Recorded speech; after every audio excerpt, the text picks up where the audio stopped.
드디어 내 집 마련의 꿈을 이루셨나요? 아니면 번쩍이는 새 차를 뽑고 비닐을 뜯으며 그 향기에 취해 보셨나요? 축하드립니다. 정말 고생 많으셨어요. 그런데 이상하죠. 그토록 원하던 것을 가졌는데 왜 밤마다 천장을 보며 한숨을 쉬게 될까요? 분명 내 이름으로 된 등기부 등본이 있고 내 손엔 스마트 키가 쥐어져 있는데 왜 마음 한구석은 마치 벼랑 끝에 서 있는 것처럼 서늘할까요? 오늘 제가 그 서늘함의 실체를 아주 적나라하게 파헤쳐 드릴게요. 당신이 밤잠을 설치는 건 단순히 성격이 예민해서가 아닙니다. 당신의 뇌와 통장이 보내는 아주 강력한 생존 신호거든요. 지금부터 우리가 왜 부의 축제인 줄 알고 들어간 곳이 사실은 빚의 감옥이었는지 그 소름 돋는 경제적 진실을 하나씩 짚어보겠습니다. 자, 가장 먼저 우리가 착각하는 게 하나 있어요. 바로 내가 집을 샀다 혹은 차를 샀다는 문장입니다. 냉정하게 말해볼까요? 당신이 80%의 대출을 끼고 집을 샀다면 그 집의 안방과 거실은 당신 게 아닙니다. 은행 겁니다. 당신은 그저 은행 소유의 집에 살면서 매달 이자라는 이름의 월세를 내며 집을 관리해주는 관리인에 불과한 거예요. 차도 마찬가지죠. 할부가 끝나기 전까지 그 차의 진짜 주인은 캐피탈 회사입니다. 당신은 그저 그들이 빌려준 차를 타며 감가상각이라는 손실을 온몸으로 받아내고 있는 중이죠. 여기서 첫 번째 소름 포인트가 나옵니다. 경제학에는 레버리지라는 멋진 말이 있죠. 지렛대라는 뜻인데 적은 돈으로 큰 수익을 내는 마법처럼 들립니다. 하지만 이 지렛대는 양날의 검이에요. 시장이 좋을 땐 나를 위로 올려주지만 금리가 단 1%라도 오르는 순간 이 지렛대는 당신의 목을 조르는 올가미로 변합니다. 한번 계산해 보셨나요? 5억을 빌렸는데 금리가 3%에서 5%로 올랐다고 칩시다. 1년에 내야 할 이자만 1,000만 원이 늘어납니다. 한 달에 약 83만 원이에요. 당신의 월급은 그대로인데 앉은 자리에서 매달 83만 원씩 누군가 당신의 지갑에서 현금을 빼가는 겁니다. 이건 단순히 지출이 늘어나는 문제가 아니에요. 당신의 삶의 질과 미래의 가능성이 통째로 증발하는 사건입니다. 실제로 우리 주변엔 하우스 푸어, 카푸어들이 넘쳐납니다. 겉으론 그럴싸한 아파트에 살고 외제차를 타지만 정작 퇴근길을 편의점에서 맥주 한 캔 고를 때도 가격표를 보며 망설이죠. 친구들과의 모임은 슬슬 피하게 되고 아이 학원비 결제일이 다가오면 심장이 덜컥 내려앉습니다. 이걸 경제학에서는 자산의 역설이라고 불러요. 자산은 늘어난 것 같은데 가처분 소득은 줄어들어 오히려 예전보다 더 가난하게 사는 현상이죠. 더 무서운 건 부의 효과의 배신입니다. 집값이 오를 땐 내가 진짜 부자가 된 것 같아서 소비도 과감해집니다.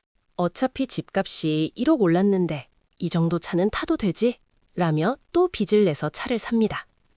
그런데 집값이 멈추거나 조금이라도 떨어지기 시작하면 어떻게 될까요? 부채의 숫자는 변하지 않는데 내 자산의 가치만 뚝뚝 떨어집니다. 이때 느끼는 공포는 상상을 초월합니다. 잠이 올 리가 있나요? 내 인생 전체가 거대한 거품 위에 떠 있었다는 걸 깨닫는 순간 그 거품이 터지는 소리가 귓가에 환청처럼 들릴 텐데 말이죠. 자, 이제 사례를 하나 들어볼게요. 제 주변에 대기업에 다니는 한 선배가 있었습니다. 영끌에서 강남 언저리에 아파트를 사고 기분 내서 독일제 SUV도 뽑았죠. 남들이 보기엔 성공한 인생이었습니다. 그런데 금리가 치솟던 작년, 그 선배를 만났는데 얼굴이 반쪽이 됐더라고요. 이유를 물으니 자고 일어나는 게 무섭다고 해요. 매달 나가는 원리금이 월급의 70%를 넘겼답니다. 남은 30%로 내 식구가 생활하는데 아파트 관리비 내고 나면 식비도 빠듯하대요. 번듯한 내 집에서 사는데 정작 저녁 메뉴는 마감 세일하는 콩나물인 겁니다.